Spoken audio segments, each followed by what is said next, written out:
Welcome back again to Black Myth Wukong. For this one, we have an absolutely amazing XP and will farm that you can go ahead and do, allowing you to get over 7,400 XP in about 30 seconds. In my case, that's how much I was getting.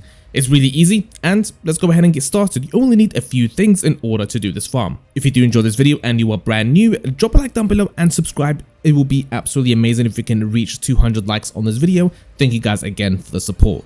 Alright, so we are in a game right now. Let me just show you exactly what you need to get this farm going. So the only thing you actually need is the Ashen Slumber transformation, which is this one right over here. I'll show you exactly how to get this. It's pretty simple. Alright, and that's basically all you need.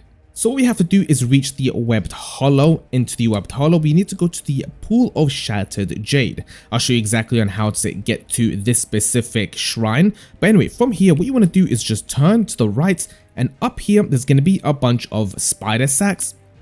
What you want to do is just go into the middle of them right here and then pull up your transformation and then turn it off. With the transformation, what he basically does is explode, killing everything around him, and then you can go ahead and see right now the XP and the will just go up and up and up, reaching almost 8,000 will and just a bunch of XP. You can see there I'm level 157 in my rank, and I've gotten so many sparks. It's absolutely ridiculous, and with that made me get Wukong ridiculously OP. I'm talking like I can pretty much do any boss now or any activity in this game pretty damn easily, and I can pretty much one-shot if I wanted to bosses at this point with a special build that you can do with this character.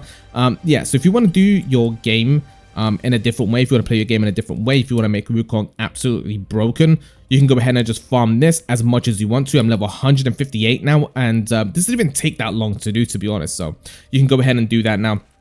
Obviously, you can increase your XP and you can increase your drop chances and your damage even further by equipping certain spells. So I'll show you exactly how you can do that right now. I just need to go back to this spawn point right there. So there's a few armor pieces that I don't actually have, but it can increase your XP gains and stuff like that. And also there is another spirit that you can do that you can go ahead and put on. He's like the guy that holds the lantern.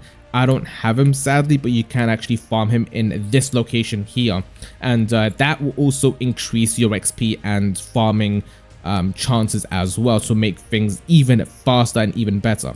And there's a bunch of other items in the game that you can go ahead and put on that actually increases the drop chance of certain items. So you can go ahead and put that on if you're trying to farm silk, for example. This gives you a bunch of silk as well, but overall you get a bunch of XP. 8,000 XP every like 30 seconds. It's kind of insane. Now you can go ahead and use the Incense Trail Talisman, which basically teleports you back to the shrine, but there's no point in doing that because you literally are faster just by doing it, running back to it. And I'm already level 159. I mean, this is insane.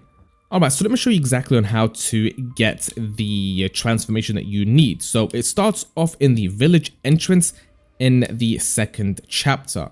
From here, what you want to do is go exactly where I go, and you need to kill the two rats bosses. There's one smaller one and then there's one bigger one in these locations that you see right now. It's at the very start of chapter 2. It's the first boss you ever fight in chapter 2, so you need to kill those two.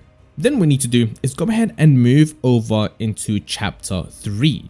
Okay, this is going to take you down to the lower pagoda spawn point. Okay, once you've reached here, now what you want to do is go back to chapter 2 in the original shrine that we went to. Okay, the first shrine in the village entrance. From here, go exactly where I go, and then there's going to be a bunch of enemies in this point. What you want to do is just kill them. They're just going to be a nightmare to deal with later on, especially that you need to listen to dialogue options from NPCs in this hut at the top. Basically what they're going to do is just tell you to find the third prince, which is again in a very easy place. This is going to be in the upper pagoda in chapter 3.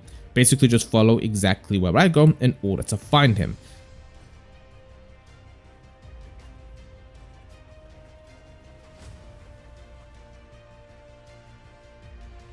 So he's going to be located right over here at the very end. Now if he's not there for you like he was for me because I went too far into the game, what you want to do is just drop down right under where he is supposed to be, he'll just be dead in the lower pagoda. Okay, so just go ahead and pick up the sword, allowing you to go ahead and take his transformation.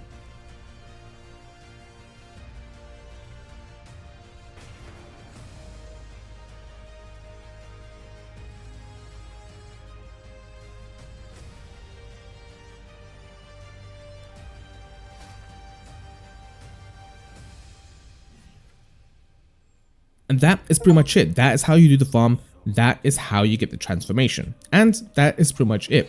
You can farm this for as long as you want. You can upgrade your character as much as you want. You can make him as OP as you want. For me, I'm going to stop there because I'm around level 160 and I think it's absolutely crazy what you can do with a character that high. The builds you can pretty much do are just insane. Anyway, that's it for this one. I'll see you all on the next one.